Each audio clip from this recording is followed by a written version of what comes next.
तो अच्छा मैम, हम लोगों के साथ भी ना चलते फिरते कहीं न कहीं कॉमेडी हो ही जाती है। एक दिन हमारे बच्चों के स्कूल में कोई फंक्शन था, तो वहाँ पर पेरेंट्स को भी जाना था, तो मैं भी चला गया और वहाँ पर बच्चों की रेस हो रही थी और मेरे लड़के का नाम था दीपक कुमार, तो सब उसको प्यार से डीके डीके कहते थे।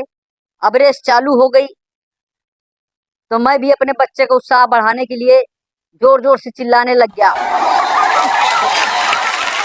भाग डीके, भाग डीके, डीके भाग, भाग डीके। इतने प्रिंसिपल साहब मेरी तरफ देखे,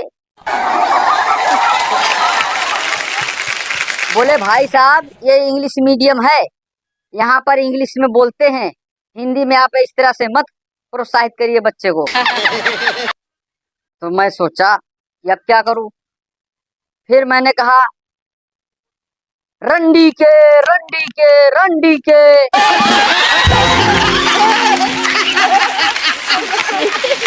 रंडी के साहब ही बेहोश हो गए। अच्छा मैम, आजकल के बच्चे भी ना कुछ ज्यादा स्मार्ट और होशियार होते हैं। एक बार क्लास में एक टीचर बच्चों को अकबर के बारे में बता रही थी। तो जैसे मैडम ने बताया कि देखो बच्चों, एक बार की बात है, अकबर बिस्तर पर लेटे हुए थे। इतने में एक गजोधर नाम का लड़का खड़ा हो गया, बोला मैडम जी देख लो, ए टकलू हमारा जो है पेन छीन रहा है। बोला टकलू चुपचाप बैठ जा, मैं तेरे को एक थप्पड़ जमा दूंगी। अब मैडम डिस्टर्ब हो गई।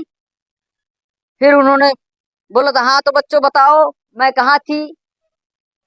तो गजोधर फट से खड़ा हो गया और बोला मैडम जी आप जो है अकबर के बिस्तर पर थी। किसी ने सही कहा है कि सबसे पंगा ले लेना लेकिन बीबी से पंगा मत लेना। वो किसी न किसी बहाने हर काम में नुक्स निकाल ही देती है। एक बार एक आदमी ने क्या किया, एक अंडा उबाल दिया और बीबी को दे दिया। बीबी बोली हैं अंडा उबालना था, अंडा फ्राई करना था।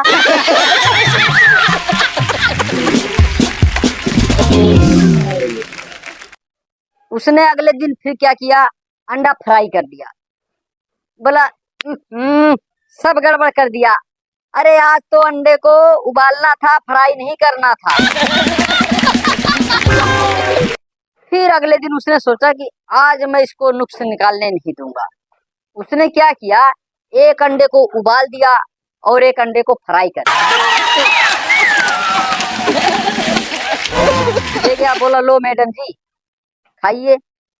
उसने फिर सोचा, अंडे की तरफ देखा और बोली तुम्हें कब अकल आएगी।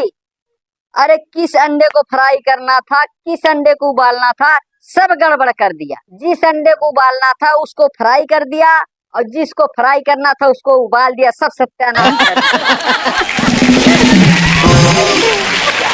तो भैया बीबी से पंगा ना ही लो तो बढ़िया है।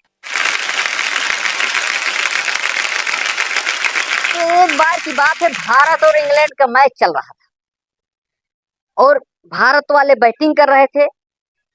तो बैट्समैन के जैसे ही 33 रन पूरे हुए, उसने फट से अपना हेलमेट उतारा, दस्ताने उतारे और बैट को आसमान की तरफ, इतने आसमान की तरफ किया ही था, इतने इंग्लैंड का बॉलर चिल्लाने लग गया, अरे ओ भाई आपने कोई हाफ सेंचुरी नहीं मारी है, आपने कोई शतक नहीं मारा है, जो बैट को हवा में उछाल रहे हो, हेलमेट ऊपर कर रहे हो।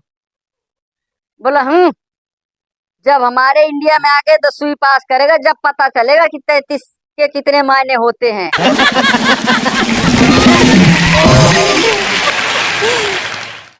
अच्छा मैम, अमीर घर के बच्चों को गरीबी के बारे में बिल्कुल भी ज्ञान नहीं होता कि गरीब होते कैसे हैं, उन पर क्या क्या बीतती है। तो एक बार एक अमीर लड़की को स्कूल में गरीब परिवार के ऊपर निबंध लिखने के लिए दे दिया। अब वो लड़की गरीब परिवार के ऊपर निबंध कैसे लिखती है, जरा आप लोग भी ध्यान से सुनिए। लिखा कुछ यूं कि एक बहुत ही गरीब परिवार था, माँ भी गरीब, बाप भी गरीब, बच्चे भी गरीब और तो और उनके पास 4 नौकर थे, वो भी गरीब।